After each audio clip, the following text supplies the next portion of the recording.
JFC securities के अनुज गुप्ता हमारे साथ जुड़ गए हैं, जिनको कि आप ईटेनो स्वदेश पर देखते होंगे और बाकी भी तमाम प्लेटफॉर्म्स पर सोने में स्पेशली ट्रेडिंग को लेकर अपने व्यू रखते हैं।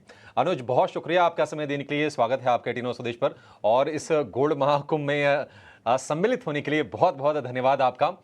अनुज, आपसे ये जानना चाहेंगे, देखिए निवेश को लेकर लोग परिचित हैं और कहीं ना कहीं गोल्ड बॉन्ड को लेकर, ईटीएफ को लेकर भी धीरे धीरे इसी लेकिन अवेयरनेस आ गई है। लेकिन अभी भी गोल्ड फ्यूचर्स को लेकर, सिल्वर फ्यूचर्स को लेकर या फिर इसमें ऑप्शंस को लेकर लोग उतने जागरूक नहीं है। मतलब जो एविड जो ट्रेडर हैं वो तो परिचित हैं, लेकिन वो लोग जो सोने से परिचित हैं, सोने की एक्टिविटीज से, सोने की खबरों से परिचित हैं, लेकिन ट्रेडिंग वाली चीजें नहीं समझते हैं।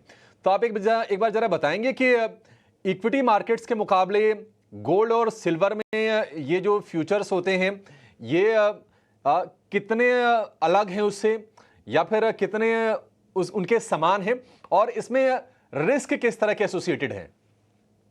देखिए, गुड मॉर्निंग। देखिए, गोल्ड और सिल्वर को अगर आप फ्यूचर्स मार्केट से को देखेंगे, या फिर अगर हम देखते हैं कि कहीं ना कहीं इक्विटी मार्केट से अगर कंपेयर करते हैं, या गोल्ड सिल्वर फिजिकल मार्केट से कंपेयर करते हैं, तो फिजिकल मार्केट से बहुत डिफरेंट है, क्योंकि that is a derivative market. और फ्यूचर्स मार्केट में हम देखेंगे तो एक्सपायरी होती है, जबकि फिजिकल मार्केट की अगर बात करेंगे तो कोई एक्सपायरी नहीं होती है। तो थोड़ा सा फर्क ये है, लोगों को ये लगता है यहाँ पे कि एक कॉन्ट्रैक्ट अगर आप ले रहे हैं तो वो एक्सपायर हो जाएगा, उसके बाद क्या होगा, राइट। जबकि फिजिकल मार्केट में अगर आप देखेंगे तो बहुत सारे ज्वेलर ऐसी स्कीम चलाते हैं कि आप हर महीने कुछ अमाउंट जमा कराते रहिए, फिर आप 12 महीने के बाद अमाउंट ले लीजिए, एक पर्टिकुलर गोल्ड ले लीजिए। तो वो उनको ज्यादा फिजिबल लगता है। मगर कहीं ना कहीं ट्रेडिंग पॉइंट ऑफ व्यू से अगर बात करें तो फ्यूचर्स मार्केट है। फ्यूचर्स मार्केट में जो रिस्क है वो थोड़ा सा प्राइस वॉलेटिलिटी का है, जो रिस्क है वो मार्जिन का है, और उसके साथ साथ जो एक्सपायरी का रिस्क है वो यहाँ पर है। तो फ्यूचर्स मार्केट की अगर हम कंपेयर करते हैं तो थोड़ा सा डिफरेंट है। तो जनरली हम देखते हैं कि फ्यूचर्स मार्केट में या ऑप्शंस मार्केट में या डेरिवेटिव मार्केट में केवल वही इन्वेस्टर आते हैं जो डेरिवेटिव मार्केट को समझते हैं या उन्होंने इक्विटी मार्केट को देखा। हालांकि इक्विटी मार्केट से ज्यादा फर्क नहीं है। इक्विटी मार्केट में आपके शेयर ट्रेड्स होते हैं, यहाँ पर आपकी कमोडिटी ट्रेड होती है।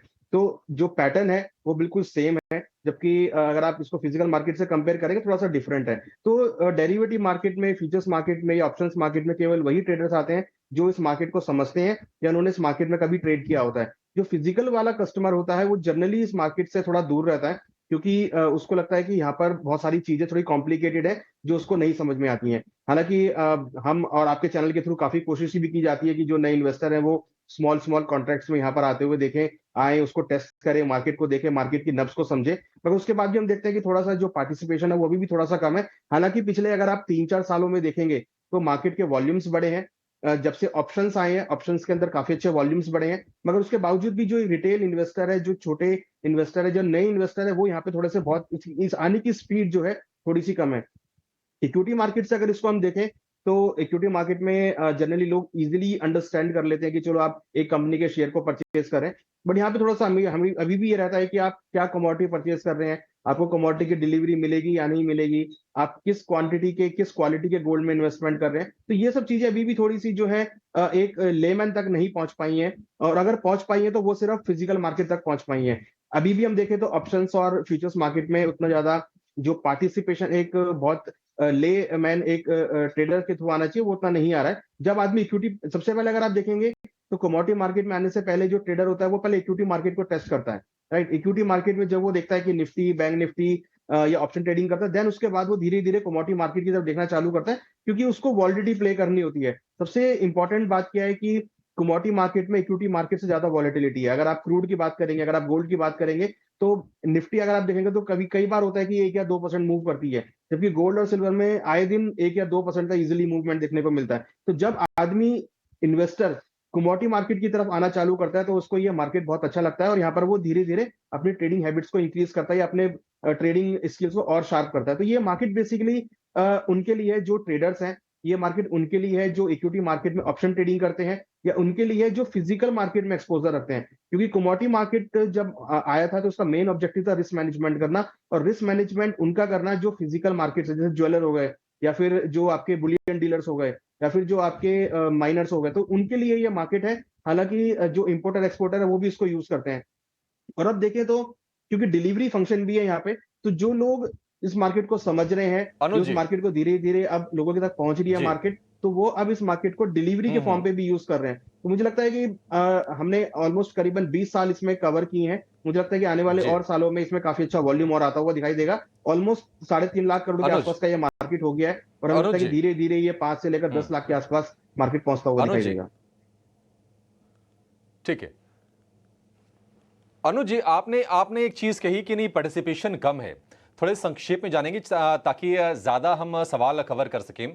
तो इस पार्टिसिपेशन के कम होने की वजह क्या है अनुज जी, ये बताइए। दो तीन पॉइंट्स हैं जो मेरे मन में उठ रहे हैं, और शायद हमारे जो दर्शक अभी हमें जो देख रहे हैं उनके मन में भी सवाल उठ रहे होंगे। क्या रिस्की ज्यादा है, या फिर इसको ट्रैक करने के लिए हमें समय ज्यादा देना पड़ता है कि 10 बजे मार्केट खुल गया, रात के 11 साढ़े 11 बजे तक खुला हुआ है, वो रीजन है? या फिर इसके कॉन्ट्रैक्ट साइज इक्विटीज के मुकाबले बड़े हैं? मेन रीजन क्या है? देखिए, कॉन्ट्रैक्ट साइज इसके जो है इक्विटी मार्केट से छोटे हैं। 1 ग्राम का गोल्ड आपके पास अवेलेबल है, जो कि बहुत लोअर डिनोमिनेशन है और जो फिजिकल मार्केट में भी चलता है। तो कॉन्ट्रैक्ट साइज का तो कोई इशू नहीं है। बहुत 1 ग्राम का लॉट है, 8 ग्राम की गिन्नी है इसमें, 100 ग्राम का लॉट है और 1 केजी का लॉट है। तो इसमें कॉन्ट्रैक्ट वाइज तो कोई इशू नहीं है। टाइम, मैं तो कहूंगा कि ये जो मार्केट का टाइम है ये भी कम है, क्योंकि ये ग्लोबल मार्केट है। और बीच में मुझे लगता है कि ये मार्केट 24 आवर चलना चाहिए, क्योंकि बीच में हम देखें तो हमारी मार्केट 11:30 बजे बंद होती है, उसके बाद हम सीधा सुबह 9 बजे खुलते हैं। तो बीच का जो टाइम होता है, जनरली हम देखते हैं कि कई बार हमने ऐसा ऑब्जर्व किया है कि गोल्ड में हाई जो है वो 2-2:30 बजे के आसपास या सुबह 4 बजे के आसपास लगते हैं। तो वो जो मूवमेंट है वो ट्रेडर नहीं कैच कर पाते। तो ऐसा हमें फीडबैक भी मिला है कि ये मार्केट जो है 24 आवर का होना चाहिए, क्योंकि ग्लोबल मार्केट है और ग्लोबल रिलेशनशिप से मार्केट चल रहा है, ये ग्लोबल फैक्टर से मार्केट इफेक्ट हो रहा है। सिर्फ इशू यहाँ पे छोटा सा ये है कि क्योंकि ये मार्केट हाईली लीवरेज है, और लोगों को, जो इन्वेस्टर्स हैं, वो थोड़ा सा इसको समझ पाने में, इसकी नॉलेज ले पाने में थोड़े से अभी भी एक स्टेप पीछे हैं, क्योंकि उनको जल्दी से इक्विटी मार्केट समझ में आता है। कमोडिटी मार्केट, हालांकि अगर आप गोल्ड की बात करेंगे तो गोल्ड इंडिया के अंदर लोग बहुत अच्छी तरीके से समझते हैं। उनको पता है कि फेस्टिवल सीजन आएगा तो गोल्ड के प्राइस बढ़ेंगे, या शादी का सीजन आएगा तो गोल्ड की डिमांड बढ़ेगी, तो ये उनको सब पता है। मगर जो इंटरनेशनल कारण है, जो इंटरनेशनल फैक्टर्स हैं, वहां पर अभी भी थोड़ा सा लैक ऑफ नॉलेज, अवेयरनेस की कमी है, जो कि यहाँ पे ट्रेडर जो है, जो नए इन्वेस्टर है, वो थोड़े से आने से हिचकते हैं। बट हाँ, एक बार जब वो नॉलेज ले लेता है, जब उसको समझ में आता है, तो वो फिर इस मार्केट में रहता है। तो मेरा कहने का मतलब ये है कि यहाँ पे टाइम लगता है उसको एक बार एंट्री करने में, बट हाँ, जब वो एंट्री करता है तो उसको भली प्रकार से वो यूज करता है।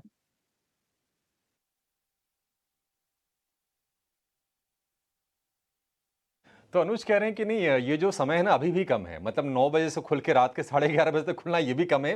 24 hour round the clock trading होनी चाहिए। और ये भी अनुज ने कहा कि लोग अभी अवेयर नहीं है। आज करने का हमारा मकसद ही यही है कि लोग इससे परिचित हों, लोगों का पार्टिसिपेशन बढ़े, लोगों के पास ज्ञान बढ़े, और इस ज्ञान संगम में आज महाकुंभ के जरिए डुबकी लगाने का हम मौका अपने दर्शकों को भी दे रहे हैं। जय, आप कोई पॉइंट ऐड करना चाह रहे हैं? जी जी अभिषेक, देखिए जो आपने सवाल पूछा, मुझे लगता है कि आज कमोडिटी, स्पेशली अगर गोल्ड सिल्वर की बात करें, तो कोई Indian house hold gold silver बेहतर समझता है बजाय शेयर मार्केट के। आज आप किसी भी एक फैमिली मेम्बर से पूछ लीजिए कि गोल्ड का भाव क्या है, सिल्वर का भाव क्या है, उसे पता होगा, बल्कि उसे ये नहीं पता होगा कि इन्फोसिस या रिलायंस का भाव क्या चलता है।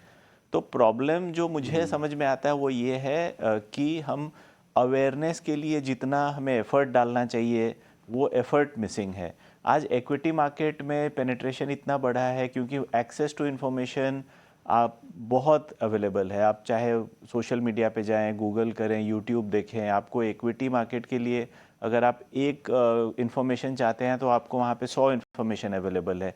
तो हमें एफ़र्ट ये डालना चाहिए एक्सचेंजेस के माध्यम से, आपके चैनल के माध्यम से, कि कमोडिटी के जो बेसिक चीज़ें हैं उसको हम एंड यूज़र तक कैसे पहुंचाएं। अगर वो हम अचीव कर पाते हैं तो यहाँ पे वॉल्यूम, पार्टिसिपेशन सब में मल्टीपल ग्रोथ देखने को मिलेगा। तो एफ़र्ट हमें उस डायरेक्शन पे डालना चाहिए, क्योंकि देखिए डेरिवेटिव्स की बात करें तो कॉन्ट्रैक्ट साइज सेम है, मार्जिनिंग सिस्टम सेम है, आज रेगुलेटर भी सेम है।